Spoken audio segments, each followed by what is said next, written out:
देख रहे हैं राष्ट्रवादी संदेश। आज की पत्रकार वार्ता में सभी पत्रकार बंधुओं का हार्दिक स्वागत एवं अभिनंदन। और हमारे नवनिर्मित कार्यालय में पहली पत्रकार वार्ता है, तो पुनः आपका अभिनंदन। आज की ये प्रेस वार्ता कल हमारे प्रभारी मंत्री जिन्होंने बयान दिया कि भारतीय जनता पार्टी दंगे भड़काती है और नागपुर में इसकी साजिश रची जाती है, तो प्रभारी मंत्री के इस बयान की पूरी भारतीय जनता पार्टी घोर निंदा करती है, भर्त्सना करती है। नागपुर में प्रभारी मंत्री जी कोई साजिश नहीं रची जाती, वहाँ राष्ट्र निर्माण पर चिंतन होता है। माँ भारती के सिंहासन को उस स्तर पर ले जाने का वहाँ चिंतन होता है, जबकि जो आज आपका चिंतन शिविर चल रहा है, कांग्रेस का चिंतन शिविर चल रहा है, उसमें एक परिवार को सत्ता पर काबिज करने का आपका चिंतन है। इसलिए आप जो प्रभारी मंत्री एक जो जिम्मेवार और संवैधानिक पद पर बैठे हैं, ऐसा बयान देना कतई निंदनीय है। दूसरा, प्रभारी मंत्री ही नहीं, प्रदेश के मुख्यमंत्री भी समय समय पर ये बयान देकर इस प्रदेश के विकास और इस प्रदेश की जो समस्याएं, आज अपराध पूरे देश में राजस्थान में बढ़े हैं, दलित पर अत्याचार पूरे देश में सबसे ज़्यादा, यहाँ महिलाओं पर अत्याचार सबसे ज़्यादा, उनसे ध्यान बांटने के लिए समय समय पर इनके प्रदेश से लेकर निचले स्तर तक कांग्रेस के लोग ऐसी बातें करते हैं जो निंदनीय है। इनका ध्यान इस देश का, इस प्रदेश का भला कैसे हो, इस पर ध्यान देने की ज़रूरत है, न कि ऐसे अनगर आरोप लगाकर जनता का ध्यान भटकाने का जो काम कर रहे हैं वो कतई उचित नहीं है। आज़ादी के बाद से ही कांग्रेस धर्म के आधार पर सत्ता पर काबिज होती रही है और आज भी यही प्रयास कांग्रेस कर रही है और यही सब इनके चिंतन शिविर में हो रहा है। ये ज़िला एक सौहार्दपूर्ण ज़िला है, इस ज़िले में सभी धर्मों का आदर है, लेकिन प्रभारी मंत्री एक संवैधानिक पद पर होते हुए मंत्री द्वारा जो बयान दिया गया, आपके अखबारों में और चैनल के माध्यम से देखा कि नड्डा जी के जहाँ जहाँ दौरे हुए वहाँ वहाँ दंगे हुए, और चूंकि उन्होंने ये भी कहा कि आप ये नोट कर लें कि नौहर के दंगे का कारण भारतीय जनता पार्टी है।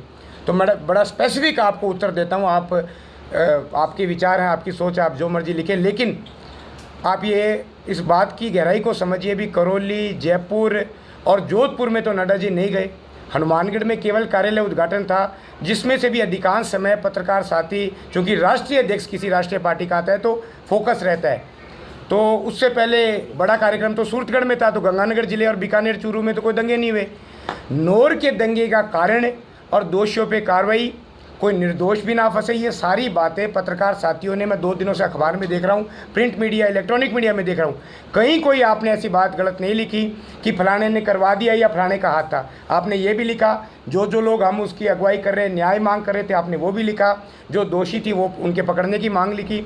किसी ने भी कांग्रेस, बीजेपी, कम्युनिस्ट, बहुजन, निर्दलीय कोई राजनीतिक बात ही नहीं करी। और अब आप सब समझदार हैं, एक प्रभारी मंत्री आके ये कहे कि नौर के दंगों के लिए बीजेपी जिम्मेवार है। एक दंगा किस बात को लेकर हुआ, एफआईआर दोनों पक्ष की तरफ से हो चुकी है, दोनों पक्ष के लोग गिरफ्तार हो चुके हैं और कई लोग उसमें जुडिशियल भी हो गए। हमारी समझौता वार्ता हुई, हमने उसको कामयाब बताया, कुछ कमियां रह गई। हम कल आप कई इलेक्ट्रॉनिक मीडिया के साथियों ने हमारा बयान लिया था, हम पुनः कल कलेक्टर एसपी से मिले, जो कमियां रहेगी समझौते में उनको लागू करने की बात चल रही है। हमारे मुखारबिन से हमने किसी पे आरोप नहीं लगाया, ये ज़रूर कहा कि प्रशासन ने और सरकार का फेलियर रहा है कि इस प्रकार की चीज़ों को रोका जा सकता था। कारण रात के 2:30 बजे लाठीचार्ज करके 27 लोगों को नज़रबंद किया गया। अगले दिन अखबार में पता चलता है कि लाठीचार्ज नहीं हुआ। इस बात के खंडन को भी हमने जरूर कहा, लेकिन आपने कहीं भी जिला अध्यक्ष, धर्मेंद्र जी मोची, आदरणीय कैलाश जी, आदरणीय सांसद महोदय, या किसी के भी मुंह से, मेरे मुंह से ये सुना कि राजनीतिक साजिश थी, कांग्रेस ने भड़का दिया, हमारे विरोधियों ने करा दिया, कहीं कोई ऐसी बात नहीं थी। तो ये बयान मैं इनकी कड़े शब्दों में निंदा करता हूँ। आपके अखबारों में हम पढ़ते हैं कि शांति सौहार्द बनाए रखना चाहिए, जो दोषी है वो उन पर कार्रवाई होनी चाहिए, पर प्रभारी मंत्री का ये बयान कि नड्डा जी ने दंगे करवा दिए और बीजेपी ने नोर में दंगे करा दिए, बहुत निंदनीय है। आप इसकी हमारे द्वारा, ये जो जिलाध्यक्ष जी ने कहा, इसकी कठोर शब्दों में हम निंदा करते हैं। अपना ज़िला बहुत ही शांतिप्रिय ज़िला है। अगर बीजेपी की मंशा ऐसी होती तो जिलाध्यक्ष, वर्तमान विधायक, एक एससी मोर्चे का प्रदेश अध्यक्ष, एक पंचायती राज के प्रकोष्ठ, एक 10 साल का, हम क्या वहाँ 500, 1000, 2000 आदमी लेकर घेराव प्रदर्शन नहीं कर सकते थे?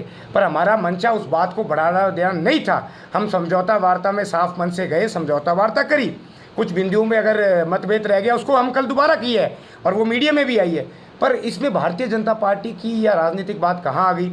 कांग्रेस के चुने हुए वर्तमान प्रधान, जिसका आज एक राष्ट्रीय अखबार में लिखा गया है कि उन्होंने अहम भूमिका निभाई, वो हमारे साथ उस कल्याण भूमि में, उस वार्ता में मौजूद थे जब हम लोगों को ये समझाइश कर रहे थे कि अनर्गल बयानबाजी नहीं करनी, आरोप नहीं लगाने, व्यक्तिगत टीका टिप्पणी नहीं करनी। अब समझौता वार्ता में 9 लोग जाएंगे, तो भी उसके बावजूद प्रभारी मंत्री का ये कहना कि नड्डा जी और बीजेपी ने नोर में दंगा कराए, हम इसकी कड़ी शब्दों में निंदा करते हैं।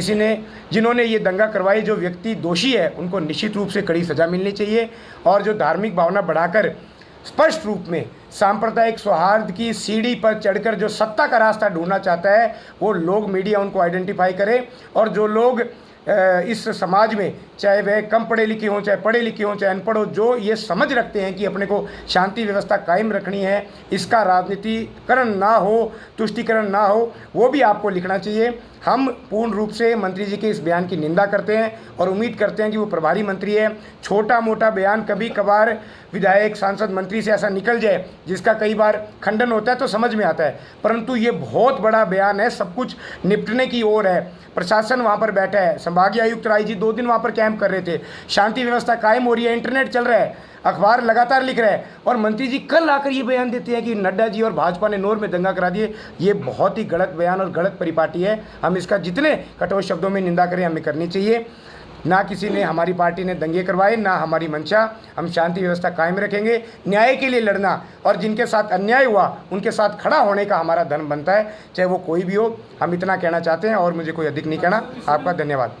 कि अगर कोई माहौल बिगाड़ने का इस ज़िले में काम कर रहा है तो वो हमारे प्रभारी मंत्री हैं, क्योंकि मैं कई महीनों से देख रहा हूँ, जब भी प्रभारी मंत्री दौरे पर आते हैं तो स्थानीय समस्याओं के निराकरण की बजाय ऐसे भड़काऊ बयान देकर जाते हैं जिससे इस ज़िले में सौहार्द बिगड़ता है। कल उन्होंने नौर की घटना पर कहा, मैं तो कहूँगा नौर हो, चाहे करौली हो, चाहे जोधपुर हो, सभी जगह इन दंगों की साजिश और इस पर किस तरह कार्रवाई करनी है, एक को प्रोत्साहित करना और दूसरे को किस तरह प्रताड़ित करना, ये सारी स्क्रिप्ट मुख्यमंत्री कार्यालय में लिखी जाती है। स्थानीय स्तर पर प्रशासन और पुलिस के पास कुछ नहीं, सारा मुख्यमंत्री कार्यालय से तय होता है। और यही नौर की घटना में हुआ। जब नौर की घटना में हमने भारतीय जनता पार्टी के, हमारे जनप्रतिनिधि, सब लोगों ने ये प्रयास किया कि किसी प्रकार कोई वातावरण दूषित नहीं हो, सब लोग मिलकर शांति का हम प्रयास करें, और प्रशासन और पुलिस भी चाहती थी, लेकिन मुख्यमंत्री कार्यालय के दबाव के आगे पुलिस और प्रशासन, क्या संभागीय आयुक्त और आईजी भी झुक गए। प्रभारी मंत्री जी को कल जब बैठक में आए तो उनको निर्देशित करना चाहिए कि दोषियों पर कार्रवाई होनी चाहिए और किसी भी कीमत पर शांति व्यवस्था बहाल होनी चाहिए, लेकिन वो भड़काऊ बयान देकर इस ज़िले का माहौल बिगाड़ने का प्रयास कर रहे हैं। वो बहुत ही इस ज़िले के लिए, ज़िले के जनता ये मांग करती है और साथ में इसको निंदनीय बताया। इसी प्रकार प्रभारी मंत्री सत्ता के अहंकार में, आप पत्रकार बंधु बैठे हैं, जितनी भी बैठकों में आए हैं, ज़िले का दौरा किया है, सब आते हैं अपने अहंकार में, सत्ता के अहंकार में, जैसे इनकी कोई परमानेंट ये पोस्ट हो, उस तरह की ये बातें करते हैं। उनका व्यवहार चाहे पत्रकार के साथ हो, चाहे आमजन के साथ हो, चाहे भिन्न विचारधारा वालों के साथ हो, भिन्न विचारधाराओं के साथ लोगों के साथ हो, एक अहंकारपूर्ण बात करते हैं, ये लोकतांत्रिक व्यवस्था में कतई उचित नहीं। अब अगर मंत्री जी को, प्रभारी मंत्री जी को इतना ही अहंकार है सत्ता का, तो उस अहंकार को एक अच्छे रूप में ले जाना चाहिए। सत्ता का अगर इतना ही अहंकार है तो किसानों को आज 4 महीने से पानी नहीं मिल रहा, सिंचाई पानी नहीं मिल रहा, उसमें परिवर्तित, उस अहंकार को उसमें परिवर्तित करके किसानों को पानी दिलाया जाना चाहिए। किसानों के जो ट्यूबवेल के कनेक्शन 2-2 साल से डिमांड भरकर बैठे हैं। 100-300 लोग नहीं थे, ये बात सही है कि अलग अलग संगठनों से जुड़े हुए कुछ व्यक्ति वहाँ गए और कुछ की गाड़ियों में लाठियाँ बरामद हुई, परंतु उसका मतलब ये नहीं था कि भारतीय जनता पार्टी ने वो वहाँ पर लाठियाँ भेजी थी। एक सिंगल तलवार या कोई बड़ा हथियार नहीं बरामद हुआ। लाठियों की जो बात थी, जो लेकर गए उनके ऊपर पुलिस ने कार्रवाई करी, गाड़ी भी जब्त हो गई और वो पकड़ में है। पर आदमी 300 आदमी थे, 300 आदमी भारतीय जनता पार्टी के बूथ अध्यक्ष, कार्यकर्ता या मंडल अध्यक्ष नहीं थे, सामान्य व्यक्ति भी थे। धार्मिक भावना का मामला था, तो लोगों को पता चला, चले गए और उनके ऊपर 27 लोगों को 107 नहीं 108-51 में पाबंद किया।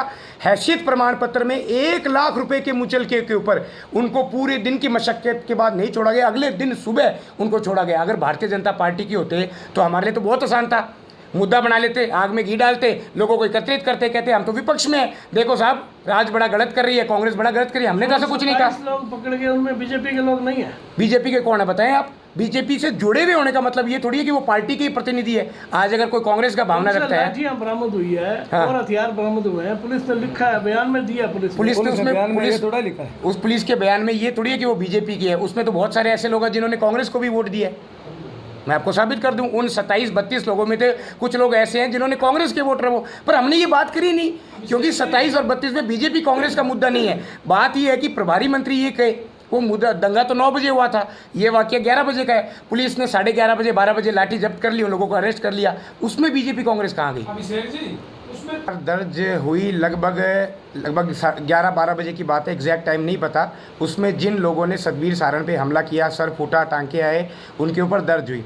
सुबह 6 बजे दूसरी क्रॉस FIR दर्ज होती है 365 में कि जिस व्यक्ति के साथ झगड़ा हुआ उसको पहले मंदिर में लेके गए और मारपीट हुई। इस पूरे प्रकरण की जो निष्पक्षता है, जांच है, वो अब सामने आ जाएगी। मोटे तौर पे अधिकांश लोग जुडिशियल हो चुके हैं, 108-51 में कई लोगों की जमानत हो गई, कई लोग अभी भी थाने और जेल में।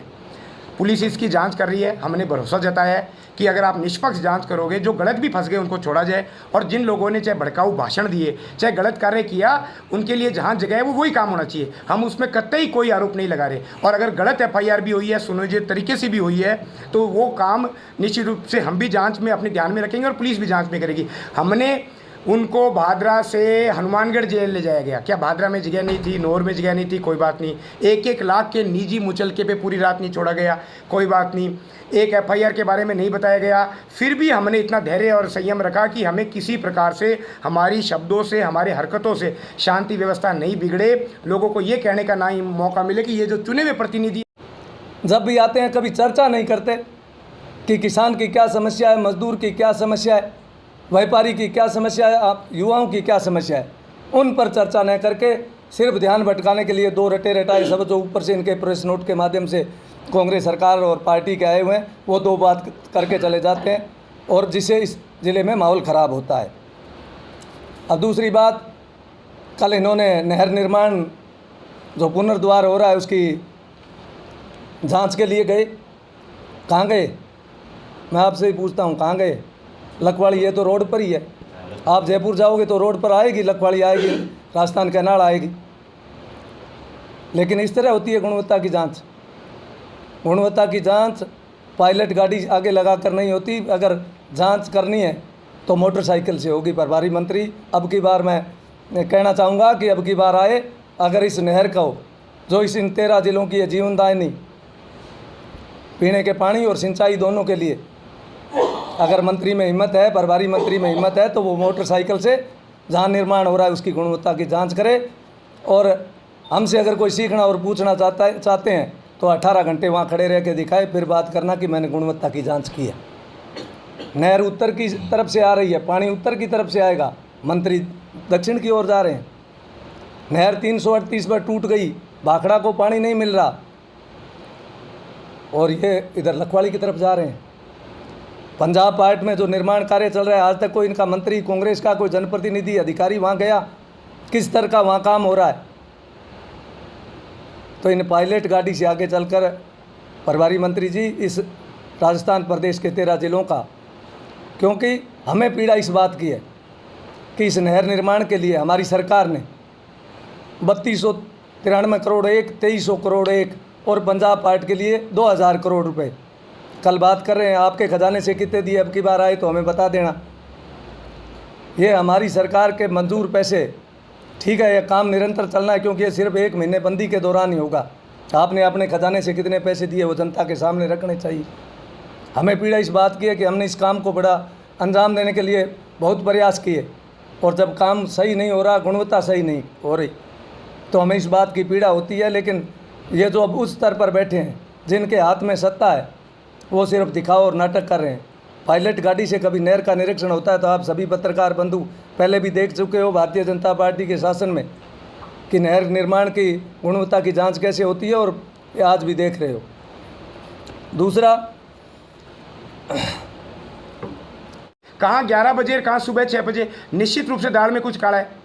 दूसरी बात, उसके बाद में जो ये एफआईआर, हाँ नहीं, ये मुख्य प्रेस नोट आके गायब क्यों कर रही है पुलिस? आप जिस वार्ता में गए थे पुलिस प्रशासन थाने में कहा भाई हमें 2 एफआईआर पर 3 एफआईआर बताई गई।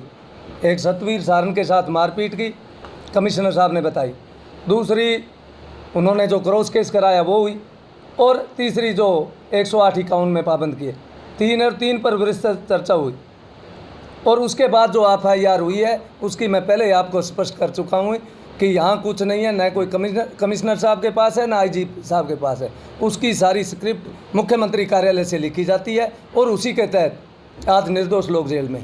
तो वो एफआईआर क्या है? वो लाठी लेके आए, एक एफआईआर ये हो गई और एक पाबंद करने की हो गई, 2 उसके बाद एक रास्ता रोकने की हो गई, और एक जो टेम्पो, अब 2 लीटर पेट्रोल से, अब आप 2 लीटर पेट्रोल उस टेम्पो में पकड़ा गया। 2 लीटर पेट्रोल से कोई शहर जलता है क्या? 2 लीटर तो मोटरसाइकिल की टंकी तो 10 लीटर की होती है। रास्ता रोकने की है ये एफआईआर पहले भी होती अरे ये वहाँ से लिखी जाती है, यहाँ है। इनसे इसलिए पूछ रहा हूँ, समझौता वार्ता में जिक्र नहीं किया और पुलिस प्रशासन ने उन तथ्यों को छुपाया गया। हमने इतने तक कहा भाई और कोई बिंदु पर चर्चा या एफआईआर इतनी है, बोले 3 ही एफआईआर है, जबकि हमारी बैठक हुई 1:30 बजे शुरू 12 तारीख को, और कल जब हमने देखी एफआईआर जो हमारे जो वहाँ के लोग जो इसमें अब जेल में जो एक एफआईआर नंबर शायद 2829 है, तो उसमें समय डाला गया 12 बजे। तो हमने प्रशासन से कहा भाई आप वार्ता करते हो 1:30 बजे, हमने पूछा एफआईआर कोई और है, तो आपने कहा नहीं, और इसमें समय दे रखा है 12 बजे, तो 1:30 पहले बजते हैं कि 12 पहले बजते हैं? ये इनका सवाल सही था, हमने उत्तर दे दिया। आगे क्या? अगर हमने पूछा एफआईआर कोई और है, तो आपने कहा नहीं, और इसमें समय दे रखा है 12 बजे, तो 1:30 पहले बजते हैं कि 12 पहले बजते हैं? ये इनका सवाल सही था, हमने उत्तर दे दिया। आगे क्या? अगर हमारी नीयत में खोट होती और हमारी मंशा गलत होती तो ये प्रेस कॉन्फ्रेंस और एक बड़े आंदोलन के रूप में 12 तारीख को हो जाती। हमारे जिलाध्यक्ष, विधायक और जिन लोगों का मैंने नाम लिया, हम तुरंत प्रशासन के बुलाने पर वार्ता में शामिल हुए, वार्ता हुई। रही बात आगे की रणनीति, तो आप भी 3 दिन से देख रहे हैं, नोर में भी आपके कॉन्टैक्ट्स हैं, आपके पत्रकार साथी हैं, आप पता करें कि हमारी और पार्टी की, क्योंकि आरोप पार्टी पे लगाए मंत्री जी ने, उनकी क्या भूमिका रही। हमारी पूर्ण रूप से एक ही मंशा है कि हनुमानगढ़, नोर ही नहीं, हनुमानगढ़ ज़िले में धार्मिक सौहार्द नहीं बिगड़े, किसी प्रकार से भी कोई भी राजनीतिक दल या कोई अन्य व्यक्ति भावना भड़काकर सत्ता की सीढ़ी तक ना पहुंचे। जो लोकतांत्रिक प्रजातांत्रिक व्यवस्था है वो कायम रहे। और मैं ये छाती ठोक के इसलिए कह रहा हूँ क्योंकि मैं वहाँ का पूर्व विधायक हूँ और हमने साफ दिल से वहाँ पर ये प्रयास किए हैं कि किसी प्रकार से कोई भी उत्पाद ना हो। आपको उदाहरण के लिए बताता हूँ, हैसियत प्रमाण पत्र बनाने में 4.5 घंटे रहे। मैं वहाँ पर तहसील में मौजूद था, उनके तहसीलदार कुर्सी छोड़ के जाने लग गए, शाम का समय हो गया, मेरे पास टाइम नहीं है, स्टाफ चला गया। हमने उनको ये दबाव दिया कि साहब हैसियत प्रमाण पत्र तो बनाएं, जमानत है तो रिलीजिंग ऑर्डर तो एसडीएम देगी और सुप्रिटेंडेंट छोड़ेगा 8 बजे बाद, हमें पता है वो कह देंगे कि साहब लेट हो गया। हम तो ये चाहते हैं कि उन 28 लोगों की बेल हो जाए और जो बाकी लोग हैं उनका कार्रवाई हो जाए।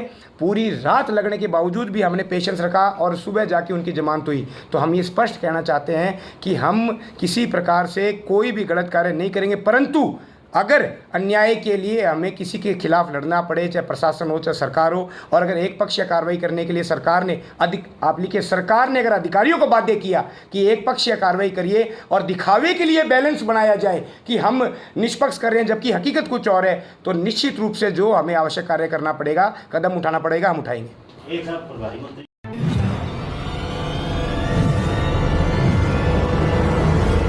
हमारा वीडियो आपको अच्छा लगे तो सब्सक्राइब करें, बेल आइकन दबाएं और लाइक करें।